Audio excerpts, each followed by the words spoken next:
Gabor Chibra et Gergergely, La construction sociale de l'esprit. Aperçu. Gabor Chibra et Georgi Gergely comptent parmi les chercheurs les plus influents en psychologie du développement et en sciences cognitives. Leur ouvrage The Social Construction of Mind, publié dans des collections et volumes édités dans les années 2010, propose une analyse théorique et empirique approfondie sur la manière dont le savoir, la pensée et la compréhension humaine se construisent non pas de manière isolée, mais essentiellement à travers les interactions sociales et les contextes culturels. Ces volumes sont particulièrement reconnus pour leur approche interdisciplinaire, intégrant des connaissances issues de la psychologie, de l'anthropologie, de la philosophie et des sciences cognitives. Principes fondamentaux et cadres théoriques. Chibra et Gergely soutiennent que l'esprit humain est largement construit socialement. Cela signifie que les capacités cognitives que nous développons en tant qu'individus ne proviennent pas uniquement de processus biologiques ou d'expériences personnelles, mais sont fortement influencées par l'interaction avec d'autres individus. L'un des concepts centraux est celui de la coopération cognitive. Les enfants apprennent et construisent des connaissances non seulement par la découverte personnelle, mais principalement grâce à la transmission d'expériences par des membres plus expérimentés de la société. Un point clé de leur argumentation est la distinction entre orientation instrumentale et orientation téléologique. L'orientation instrumentale décrit l'apprentissage par l'observation et l'imitation d'actions concrètes, tandis que l'orientation téléologique correspond à la compréhension des actions en termes d'intention et de but. Chibra et Gergely démontrent que les humains, en particulier les jeunes enfants, sont capables très tôt de reconnaître les intentions derrière les actions et d'élaborer ainsi des modèles cognitifs du monde. Cette capacité d'interprétation intentionnelle constitue, selon eux, la base de la construction sociale des connaissances. Concept central, la pédagogie naturelle, natural pedagogy. Un des concepts phares dans les travaux de Chibra et Gergely est la natural pedagogy, ou pédagogie naturelle. Ce concept postule que les humains sont naturellement orientés vers la transmission et la réception de connaissances et de compétences.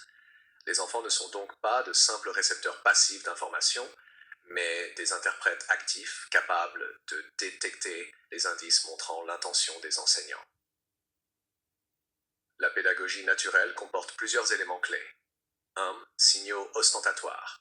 Les enseignants utilisent des signaux particuliers pour indiquer qu'ils souhaitent transmettre un savoir, comme le contact visuel, les gestes démonstratifs ou certains patterns de langage. Les enfants reconnaissent ces signaux et comprennent qu'ils portent sur des informations pertinentes. Informations généralisables. Les enfants ne prennent pas seulement des faits isolés, mais des informations transférables à diverses situations. Cela permet la transmission efficace des normes et pratiques culturelles sans que chaque individu doive vivre toutes les expériences. 3. Interprétation culturelle. Le savoir n'est jamais neutre. Il est toujours intégré dans un contexte social et culturel. Grâce à la pédagogie naturelle, les enfants apprennent à comprendre le sens des actions, objets ou pratiques dans leur culture spécifique. Cette perspective constitue un tournant par rapport aux théories classiques du développement cognitif, qui considèrent souvent l'apprentissage comme une accumulation individuelle d'expériences ou comme une adaptation cognitive à l'environnement. Chibra et Gergely montrent que l'apprentissage est fondamentalement social et culturel. Preuve empirique. Les auteurs appuient leurs arguments sur un large éventail d'études empiriques, démontrant la capacité précoce des enfants à interpréter les intentions d'autrui. Des études sur des nourrissons et des jeunes enfants montrent que même très jeunes, ils peuvent suivre le regard, les actions et les expressions faciales pour comprendre les intentions des autres, par exemple. Un enfant comprend qu'une personne utilisant un objet de manière spécifique ne le fait pas par hasard, mais dans un but précis. D'autres expériences montrent que les enfants ne se contentent pas d'imiter des actions concrètes. Ils apprennent également le pourquoi des actions. Ainsi, ils peuvent extraire et internaliser des informations culturellement pertinentes. Chibra et Gergely considèrent que cette capacité constitue la base des pratiques culturelles complexes, du langage et des institutions sociales.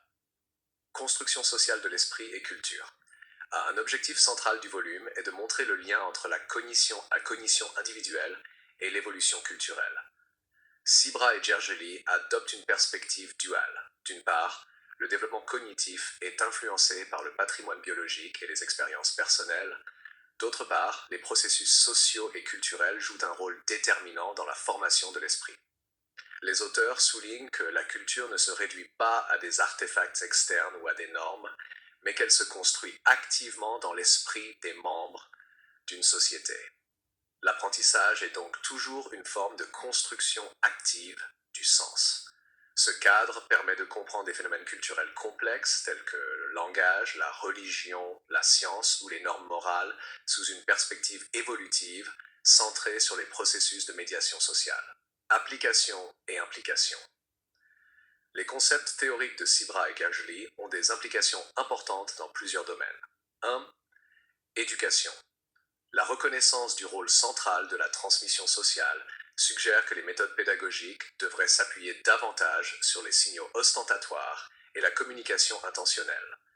L'enseignement ne se limite pas à transmettre des faits, mais doit également prendre en compte le contexte social et les capacités d'interprétation des apprenants.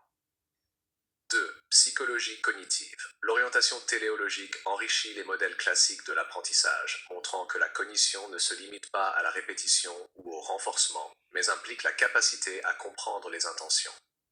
3. Anthropologie et sociologie. L'origine sociale de l'esprit offre de nouvelles perspectives sur la variation culturelle. Les différences entre cultures peuvent être mieux comprises en considérant comment le savoir est transmis par des pratiques sociales spécifiques. 4. Intelligence artificielle et robotique. La pédagogie naturelle fournit des idées sur la manière dont les machines pourraient mieux comprendre les processus d'apprentissage humain. Les systèmes d'IA pourraient tirer profit de signaux ostentatoires ou d'interprétations téléologiques pour modéliser plus efficacement les connaissances humaines. Critiques et questions ouvertes. Malgré la reconnaissance académique des travaux de Sibra et Gergely, certaines critiques existent. Surenchère des facteurs sociaux. Certains critiques estiment que la composante biologique et individuelle de la cognition est parfois sous-évaluée. La pondération exacte entre socialisation et expérience individuelle reste débattue. Généralisabilité. De nombreuses études proviennent de contextes occidentaux et urbanisés. Il reste à déterminer dans quelle mesure les résultats sur la pédagogie naturelle peuvent être appliqués à d'autres cultures. Mesurabilité et opérationnalisation. Les concepts de signaux ostentatoires et d'interprétation intentionnelle sont convaincants sur le plan théorique, mais difficiles à mesurer expérimentalement. L'opérationnalisation reste un défi méthodologique. Conclusion. The Social Construction of Mind de Gabor Chibra et Georg Gergely constitue une contribution majeure à la psychologie du développement et aux sciences cognitives en mettant l'accent sur la dimension sociale de l'apprentissage. Les enfants développent leurs capacités cognitives non isolément, mais par des interactions sociales ciblées qui transmettent des connaissances et des pratiques culturelles. La pédagogie naturelle, l'orientation téléologique et la capacité à comprendre les intentions constituent les mécanismes centraux de cette construction sociale de l'esprit. Les travaux de Sibra et Gergely combinent recherche empirique et profondeur théorique, offrant des applications concrètes en éducation, recherche culturelle et technologie de l'intelligence artificielle. Ils montrent que l'esprit humain n'est pas seulement déterminé biologiquement, mais profondément façonné par les processus sociaux et culturels. Dans un monde où l'information est globalement accessible, l'importance de la médiation sociale du savoir reste essentielle. Il ne suffit pas de fournir des informations, il faut permettre la construction de